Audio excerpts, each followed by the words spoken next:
Hi, this is Nirav Patel. I'm the president and CEO of Bristlecone.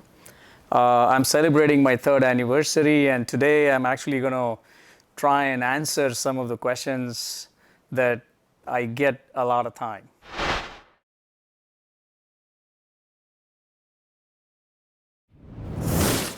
I think the biggest accomplishment is all about people, and to me, I feel that I have personally enjoyed being able to offer a platform for many people within the organizations to be able to come and give in their best. And I think to me, the more profound achievement for us collectively is to be part of such deeply engraved culture of Mahindra's, and more importantly, imbibing that in everything that we do in our daily lives. So I feel really my greatest achievement has been to think about a business, offer a platform for some of the best people, and working with that best people has been the greatest achievement for me.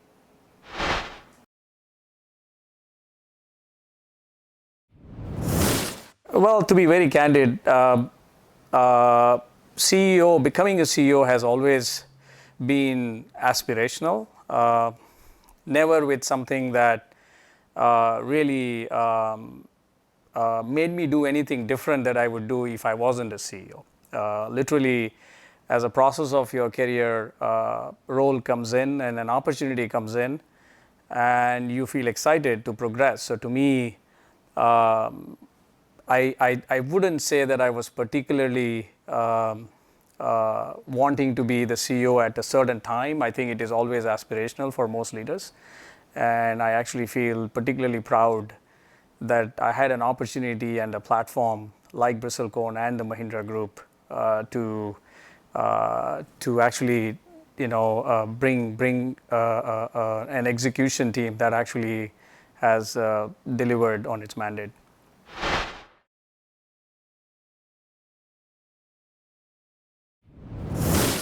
Oh, working with a brilliant set of people. I mean, I think it's just one of the most dynamic leadership that I've seen across. Very forward thinking, always disrupting businesses. I think it's very inspiring to be working with a group of leaders that are so much operating together in unison. And I think to me that has been a very blissful experience for me.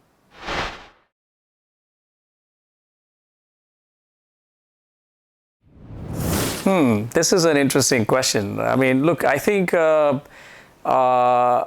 stress is all in the mind, and I actually feel sometimes people misconstrued working long hours as stress, and to me, it has never been that. And I think stress really builds up when you actually are doing something that you don't enjoy. And as long as you are enjoying what you're doing, it's all about what more and how much more can you do in the most valuable resource that you have, which is time.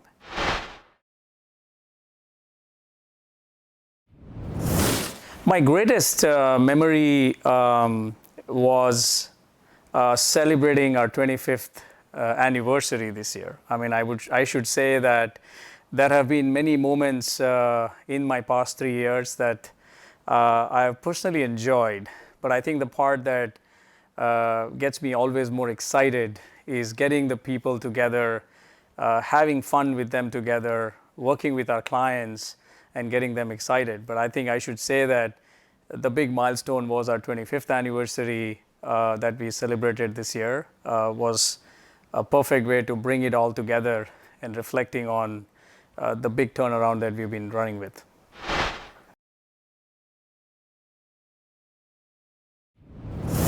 Well, I think the challenge for us is one of the things as part of being part of an organization that has been around for such long, 25 years we have been around, is to reflect the objective and the passion of the founding teams. And I always felt that if you, as an organization, can have that beginner's mindset, I think that to me is the biggest challenge, because any organizations that it starts off with a lot of passion, and it has a lot of objective.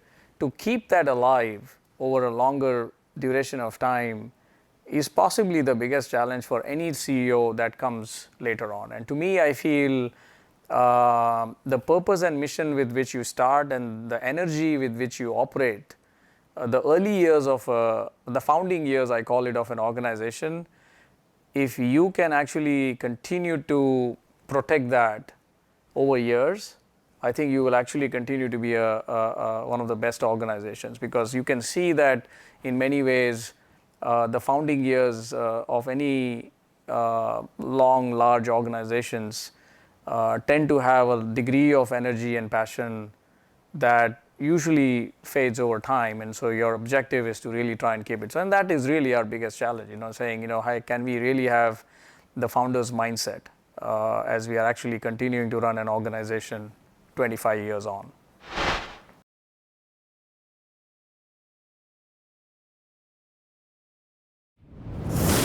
Well, I would say that, being purposeful is a hard thing to do than saying it. And what I mean by that is long enduring organizations never give up on the core values and the cultures that define them. And I think, to me, what has kept us going for 25 years is really the cultural fabric that has brilliantly offered within the Mahindra family. And I think without that, it is impossible, because you will have ups and downs of markets.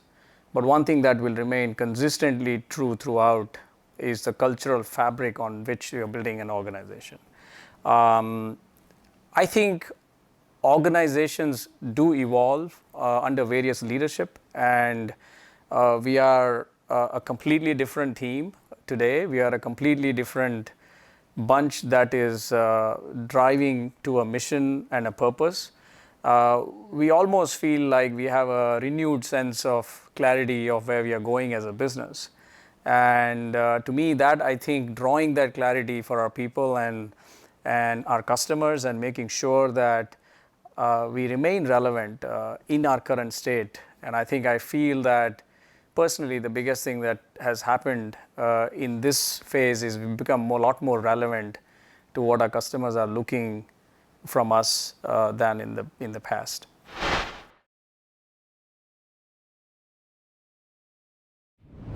I would say that we have a way to think about leadership in two folds. One I call you have something which is non-negotiable, and the non-negotiable that you always look for in any leader is all around integrity, culture, and transparency, and their working behaviors in a part of a larger organizations. We are part of a large organization, so I feel, to me, trust, integrity are fundamentally non-negotiables.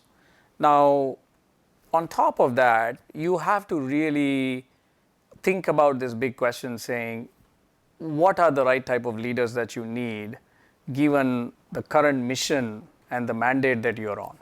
And to me, I think the three things that really are very, very important for us in our current state of the leadership is velocity and speed. And one is that in that conversation, I've always said that we need people who can think about growth, people who can think about velocity, and helping our customers with that speed of change. That is my first one trait that I look at. And the second important point is think about innovation and differentiation.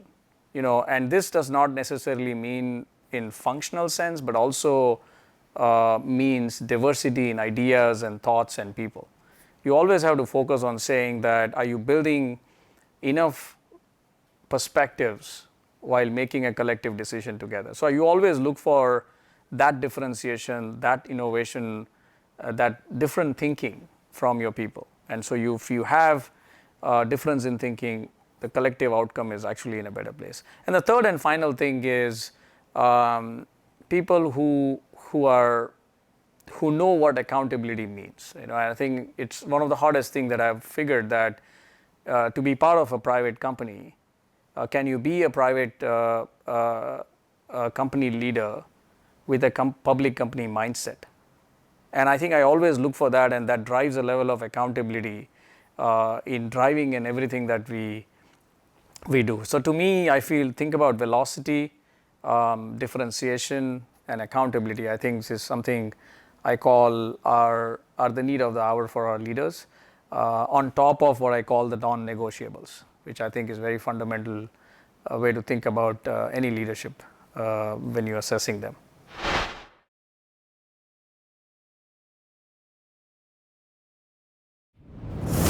Oh gosh, I mean, I guess I think my career has never had a dull moment. I would say that I spent over 20 years working for a single organization, and even through that time, I never felt doing the same thing for a very long period of time. I always felt the change was the constant, and I think for everybody in the way I have kind of thought about building organizations, change is the more constant that I've always felt. And personally, I've been blessed to actually have felt that change every few years.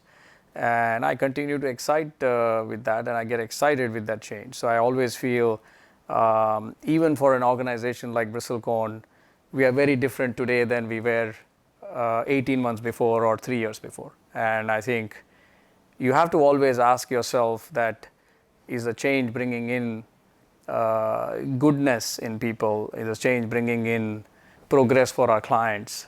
And is a change benefiting people around you and your communities? And as long as if that is the case, I think you should always constantly look at ways one has to be better at. I admire their passion.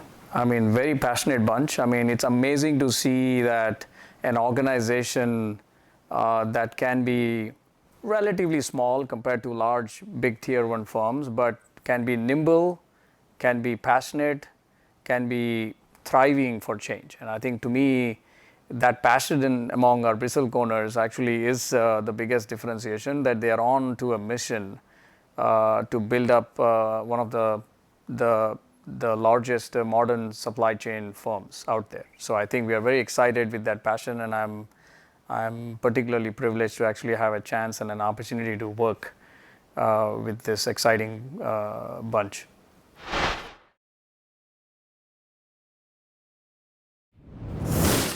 Be more patient, I think I would say. I think often in our jobs, in our roles, we get a little impatient with results, and a little impatient with outcomes.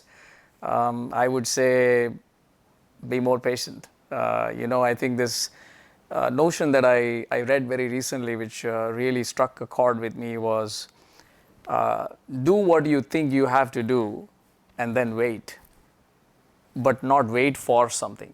And the difference is in waiting for and waiting has that degree of patience, saying, waiting for something really gets you to what I call a stressful success, as against, have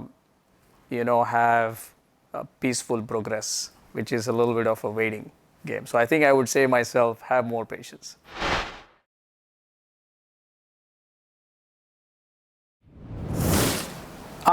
The number one takeaway to me is really remembering this idea that we are at an inflection point. We are at a time where the whole world is transitioning itself to be better at than the past. And I think there's a lot of in a world where there's a lot more negativity today, and in a world that is having everyday news being fed on negative newses, I'd say that drive the optimism, drive the positivity. And I think I'm always an optimistic person that says that, hey, we are a better world today than we were a few years before, and I think we will be even better world in the years to come than today. So I think drive that optimism, and I think that is the single most thing that one can do today around, and that's my message to everybody, that be positive. I mean, you're going to see a lot of negative everywhere else, but be hopeful and be positive.